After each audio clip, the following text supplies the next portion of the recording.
Yeah, thank you very much. I'm glad that at a conference about Hope for Europe, we not only talk about the people of Europe, but we also talk about the earth and the birds and the plants of Europe.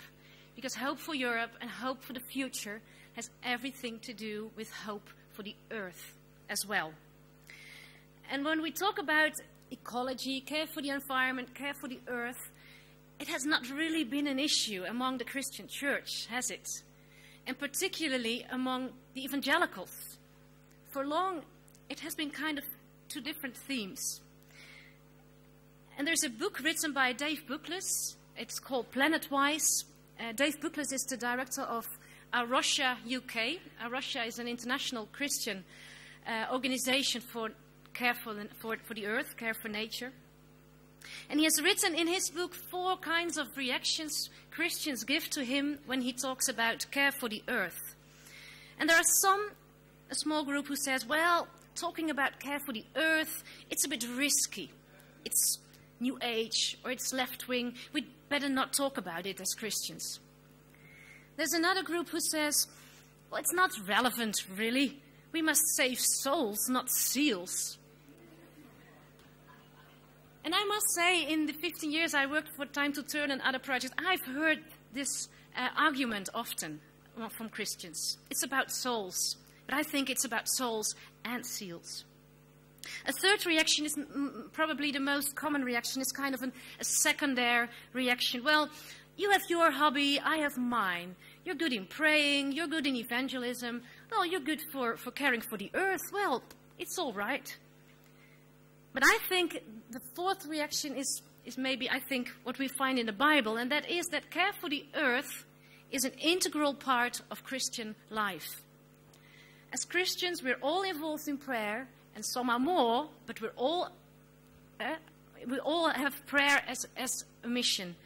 The same is for evangelism, and I think the same is for caring for the earth. What does the Bible say about the earth? I want to highlight just a few things because 30 minutes is not that long. And I also love to tell something about my research because I think this involves also very interesting lessons. So first, look at the Bible. When we read the Bible, we start in Genesis and we read that God created the earth. Words we have heard over and over and over again. But what does it mean? It means that the earth is the Lord's. It belongs to God. God created anything that exists in the past, but he still does. It is like a painting. There was a man from the Netherlands, Wim Rietkerk. He once said, when you look at a painting, you can recognize the painter in it. When you see a Rembrandt, you see, wow, that's really a Rembrandt. And that's the same with nature. When we look at nature, we can recognize the hand of God in it. We can recognize him as creator of nature. So nature itself tells about God. And that's one reason why we should not, never, ever destroy the earth. Because it tells about God. It tells about how great he is. Maybe you recognize it when you're on holiday and you walk in the mountains or at another beautiful spot and you get overwhelmed by its splendor, by its greatness. Well, I will challenge you to have that feeling in daily life. Just when you walk out or when you sit in your garden, see what creation tells and take the time to let it come in. In many places in the Bible and also in Psalm 24 verses 1, it says, "The earth is the Lord's and everything in it, the world and all who live in it." And this contrasts very highly with the attitude we have, particularly in Europe, I think in Western world, that we think the earth is ours and we can do with it what we want. But it's clear, it's God's earth. It's God's money. It's God's things. This is God's. Everything on earth belongs to God. We can use it and we can do good things with it, but ultimately it belongs to God. And that's the same with the earth. With everything we consume, everything we buy, every choice we make, it has to do with things that belong to God. That's stewardship in its heart. That you deal with things which are not your possession. So I think we should treat these things that belong to God in the way he would do it. Years ago, we wore little wristbands. Maybe you remember it. What would Jesus do? That's in fact stewardship. What would God do? So the earth is the Lord's. Then the second thing, what is the role of humans? We humans are creation as well. The first man in the Bible, Adam, is called Adama, and it means earth. It means humus. He's made from the earth. We are also created from the earth. And sometimes we say with a joke, we're just created on the 6th day, so let's be humble. At the same time, we're made in the image of God. So we're different from other creatures. And what does it mean that we are created in the image of God? It means that in us and through us, people can see God. It's like a son, and people say, hey, he looks like his father. So I hope that we, in the way we act, the things we do, we visualize something of God, that God becomes visible in the choices we make. To be honest, and Ronke already said it, we must admit that we have not lived as in this image of God for long. And I think when we look around the world, we see that many things go wrong. We'll hear about sexual abuse and sexual traffic from Patricia Green in the next session. But there's also a lot wrong in the way we treat the earth. And open your eyes when we see the climate change, when we read about loss of biodiversity, depletion of resources. These are all symptoms of things that are wrong. And I think that one of the most important things that go wrong, it was mentioned this morning already, is our greed. That we do not know what is enough. We have consumption patterns that go much way beyond what the earth can carry. And in choosing these kinds of consumption patterns, it affects the earth and it affects other people. People who work maybe far beyond our visible world. But that's a kind of a new slavery that we see in the way we consume. We do not know what we really need. I think we use much too much. And it is not without reason that Jesus already prayed in Matthew 6, verses 19-21, I read, he said, "Do not store up for yourselves treasures on earth, where moths and vermin destroy, and where thieves break in and steal, but store up for yourselves treasures in heaven, where moths and vermin do not destroy, and where thieves do not break in and steal. For where your treasure is, there your heart will also be." So that's the role of we as humans. We are created, we are creation, and we are created in the image of God. So we should act in the image of God. And as Jesus said, you cannot follow the mammon and God. So we must choose. We must choose for God and not for the mammon. And he promises that when we choose for God, he will supply in our needs. And he knows what we need. And I think when we follow Christ and we are dependent, we have open hands, he will show what is sufficient. And we always will have enough. The third thing is, how do we look at nature? Yesterday we talked often about the roots of Europe and the Christian roots. And I think that the Western form of Christianity is also molded by old Greek thinking. And the way we look at the earth is also molded or shaped by old Greek thinking. And what you see is quite a hierarchical way of thinking. God is at the top, then we have the humans, then we have nature, and so on. We're placed above nature. But when you look at the Bible and when you read about old Jewish thinking, you'd better draw a triangle. And then you see God at one point, you see humans as another point, and you see nature as an entity in itself and as worthful because it is creation of God. And it's not only created for human pleasure or for human needs, but it has a meaning in itself as creation, as created by God. And that's, I think, very fundamental when we realize that nature is not only there to, how do you say that? To be sufficient for our needs, but you see that it has a value in itself because it's creation of God, because it shows his splendor.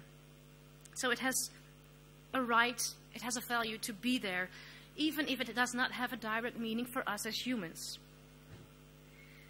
So when you look at Colossians, it's a beautiful poem, and it says in verses 16 and then until 20, for For by him, by Jesus, all things were created, things in heaven and on earth. All things were created by him and for him. I think the earth is not in the first place created for humans, but it is in the first place created for God. And we as humans may use it in his image. So then, what is the role of Jesus in care for the creation? I think it's very, very fundamental. Because it says in 19 and 20, for God was so pleased to have all his fullness dwell in him, and through him reconcile to him all things, whether things on earth or things in heaven, by making peace through his blood shed on the cross. And the same thing in John 3 verses 16, the very, very well-known text where the apostle says that God so loved the world that he gave his own one and only Son.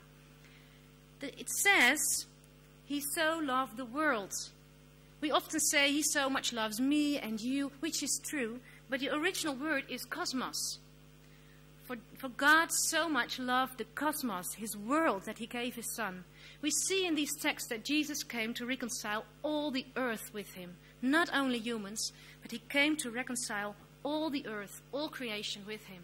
And that may make our hope in Christ much broader. And maybe also the theme of this conference much broader. Hope for Europe, hope for the world, is hope for creation, including people, but it's for all of creation. We as humans need creation for our life. We're dependent on it, and we must admit that. It may also give us another perspective on life on earth. It gave me an extra motivation to participate in nature conservation. Because it is worthful for God, it's worthful for Jesus. And that makes it also worthful for me. God does not let go of the things his hand began, we often say. And I think that also counts for creation. He started by creating the earth. And he created all of us here. And he still continues with creating this earth. He is still occupied with it.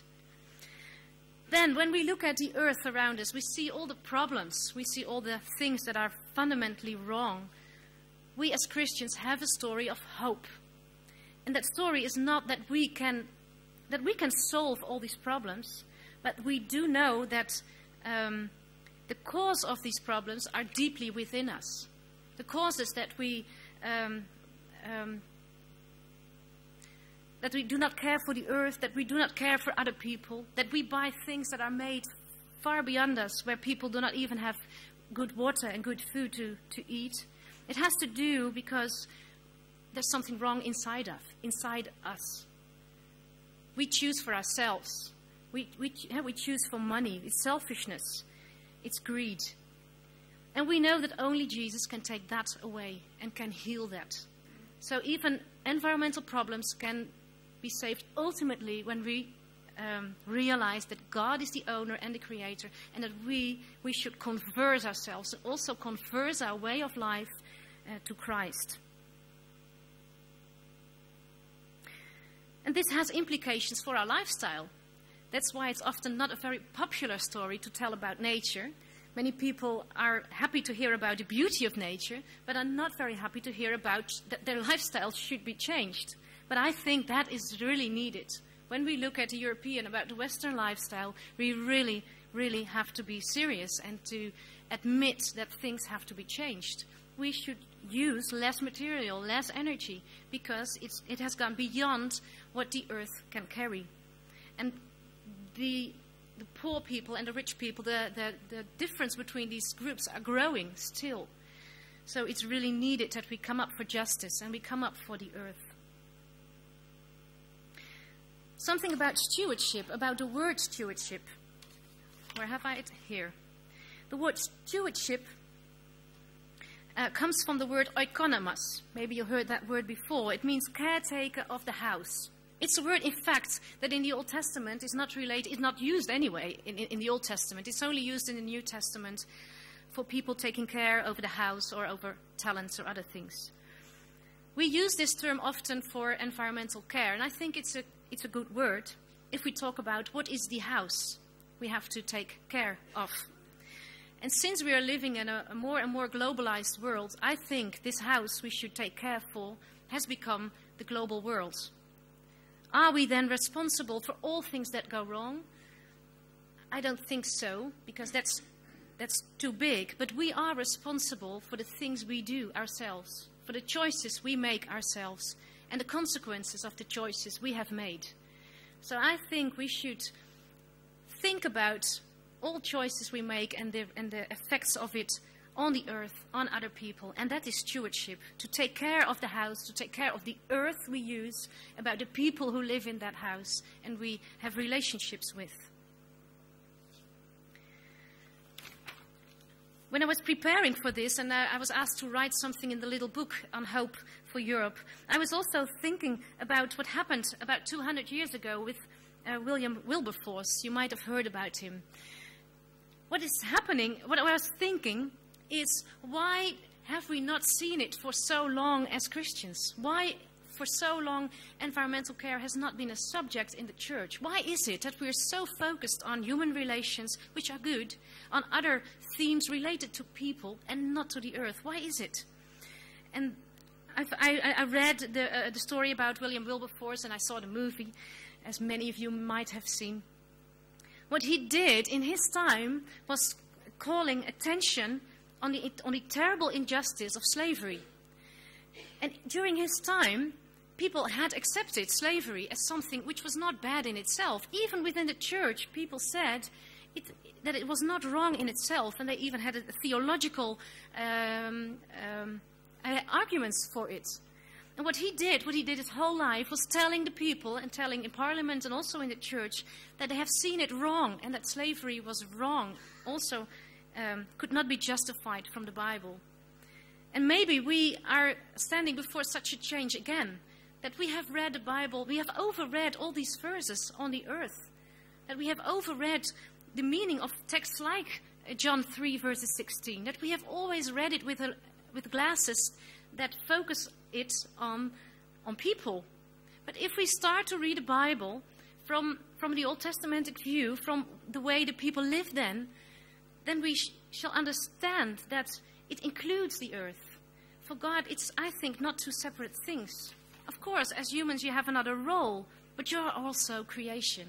And I hope that we start in the church to rediscover the real meaning of these texts and what it says about caring for the earth. And there are many, many more texts in the Bible I could mention. I just want to tell you, to advise you to read the book of Dave Booklitz. It's a very easy reading book, I think, which might open your eyes for caring for the earth. It's called Planet-Wise. I talked about the 4 reactions in the beginning: the risky, not relevant, secondary, but also integral. And the second part of my story, I want to tell something about integral people who are, for me, examples of who have made their lifestyle an integral part related to their faith and related to their values. And that is what my study was about. I studied 4 religious communities, long existing Christian communities, which lived in a way that has a low environmental impact. So it was in many ways, not in all, but in many ways good for the earth. But it was also related to their faith. And these 4 groups are the Amish. I lived there for 3 months. The Hutterites, it's also an Anabaptist group. The Benedictine tradition order, and the Franciscan order. And I studied in these groups what choices they make in daily life regarding their food, their agriculture, the energy use, the transport. But I also studied which values were important for them, how they related their choices to their faith, and also how could they maintain these values. And I ended up with 4 lessons, 3 or 4 lessons and principles we might learn also as church in Europe from it. And the first is moderation. All these groups choose for moderation because they say when we have too much possessions, when we are too rich in a worldly sense, it might prevent us, or it might be an obstacle to find the richness we can find in Christ. And I think this is really a serious thing in Western culture. We are so rich. We have so much. And Jesus already mentioned it in Matthew, as I said. I think money and possessions can take us away from God and from what is really important in life. It can also take us apart from other people, because we are so focused on what we think that we need, that we don't see the needs of others, and that we are not willing to share, not until it hurts. And I think we should look at what we really need, limit our consumption, and look what are the necessary needs we have, also for spiritual reasons. And it also has good impact on the environment. For these 4 groups, that was not their motivation, but it was a consequence, a good consequence. So moderation. It's a challenge, I think, for the church as well, also to make it practical. We can share things. We can be very creative, I think, in church areas to share things, to do things together. The second one has to do with the Benedictine community. The Benedictines have 3 vows they take when they become a Benedictine. And the first is the vow of stability.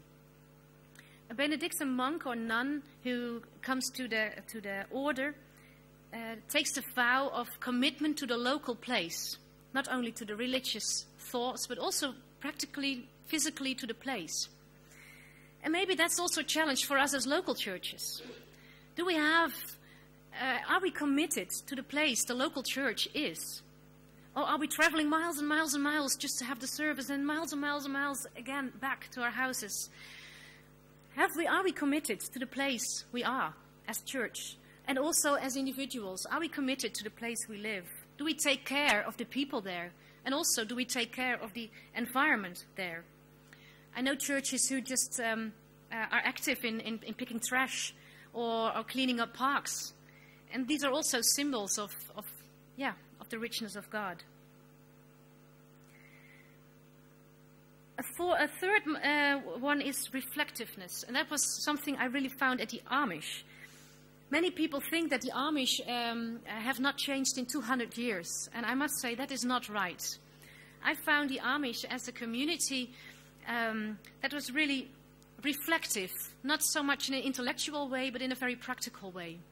For them, it was very important to keep their values, their value of community, their value of religious, room to have their way of religion. For them, these values were very important, and the choices they made in their lifestyle, in their economy, and in other things were also made in such a way that these values could be maintained. So that's why they sometimes limited themselves and choose not to do some things in order to keep the things they found were really important. Just to give us an example, not to copy, but it's the principle. The Amish have chosen not to buy cars. They see that a car is helpful and can be very practical, but they say that as long as they stay to their horse and buggies, their range of traveling is limited. And they say, as long as we stay to the horse, we can keep our community. And when we lose that, then our community will also fade away. They do use cars. They're not against cars. They use taxis, they use public transport and so on. But they made a limit for themselves in order to keep what they thought was really important. And I think that's a challenge for us in Europe and a challenge for us as churches as well. What do we think is really important? And do we put that first? And then all the choices we make, we reflect on what is really important, on that quality of life. And when we do that, then we will be focused on the future, because we're looking for ways to keep that what is really important.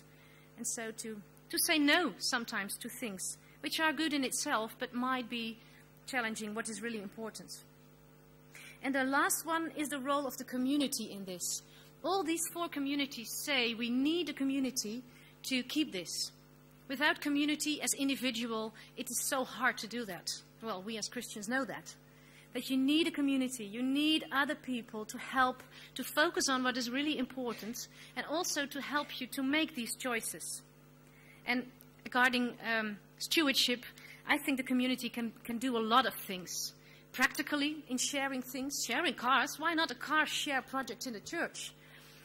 So many practical things, but also in thinking, rethinking and reflecting on things. So I will challenge the churches not only to talk about people-related issues, but also about what you spend your money on. What choices do you make? Why do you buy this car and not that car? We're so... we do not want to talk about these things. We say that has nothing to do with being a Christian. Well, I will say it has to do with being a Christian. Not that I say all Christians buy that kind of car, but that you think about it and you realize together that there are alternatives that has a lower impact on the environment. So that's the challenge and the role of the community. Stimulate reflectiveness, stimulate choices, help each other. It's not always easy. Help each other. You need each other to do it. So I will finish with worshiping God. Worshiping God, we can do it with our songs. We can worship God with our hands in the air. But we can also worship God by what we do. We can worship God by what we buy, the way we buy it. We can worship God with the way we have our garden. We can worship God in our daily life, in everything we do. And in this way, I think we learn to be happy with enough.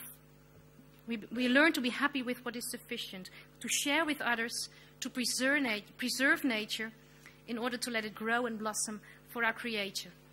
That we learn from the past, act now to preserve the earth for the future. Thank you.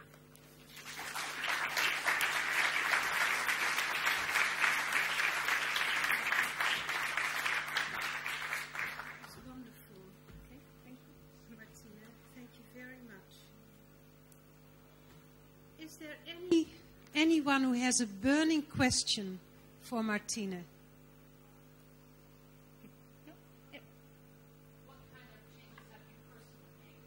All right. What changes has she personally made? Okay. Many. Yeah. Well, it has been, well, Romtje said, I've been busy, actually occupied with these themes quite long, so it has been a long process as well. It starts with what is really important in life. Also with what do I spend my time on, my work on? What kind of work do I choose? Do I go for the most, you know, the job that pays most, or what is it? But also in a very practical sense, we bought our house 3 years ago and we made it nearly energy completely efficient, so we have no CO2, how do you say that? Emissions anymore. So it's a whole technical story, but we changed many things in the house, so it's CO2 neutral. We buy all our food organic food, everything. Yeah, green energy. I think about it, the things I buy. Everything is either it's organic, or it's been very solid to last for long, or it's second-hand. I buy also quite a lot of things second-hand. That's my daughter. She's nearly 4, and lately I had a little dress for her. She said, "Oh, is it a dress that another girl has worn?" She's quite used to it still. I don't know how long I can keep it that way. But it's just trying to make them aware that the world is bigger than just that you have to buy everything the magazines say. So that's what I tell myself and also tell her and the people around us is, what does make you worthful? And it's not what you have, and it's not what you do, your job, but it is, you are worth, you have value in yourself. So please do not focus so much on materialism. So it has to change, well, thinking about how you spend money, time, and practically, yeah. I travel with public transport quite often, but in the Netherlands we have a very great public transport system. Yeah. One more.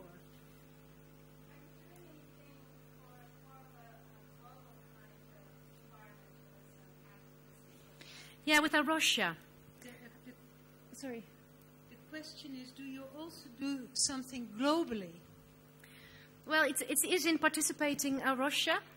Well, in my job, I did not do really any global, not that I'm aware of. Well, publishing my thesis maybe, but I was active in Russia. I was the chair of the Netherlands for quite some years, and Russia is an international Christian organization for nature preservation. It's active in all parts of the world, actually, in 25 countries now, and it's about 26 years ago. It started in Portugal, and that's why it's called Arrocha. It means the rock. It's a Portuguese word. And they have local centers, nature centers, in many countries over the world. So when you go to Arosha, AROCHA.org, there you will find a list of all countries where Arosha is active. And that's an international network, and I was happy to meet many people from other countries who work in either Kenya or in many countries. And that's really motivated from the Christian point of view, and that's nice to tell also. The Psalm 24 verses 1 I mentioned, the earth is the Lord's, is really their sentence. And to the other environmental organizations, they say, the earth is the Lord's, and to the church they say the earth is the Lord's. So they use the sentence in two ways: the Christians to make them aware about the earth as creation, and to other organizations they work together with very often to make them aware that it's God's creation. So, well, thank you very much, Martine. Arosha is really something that I could recommend you look it up on the web. Some years ago, we gave Arosha a Hope Award because we felt we really needed to encourage that initiative. Yeah, that's true. Yeah. Well, thank you very much.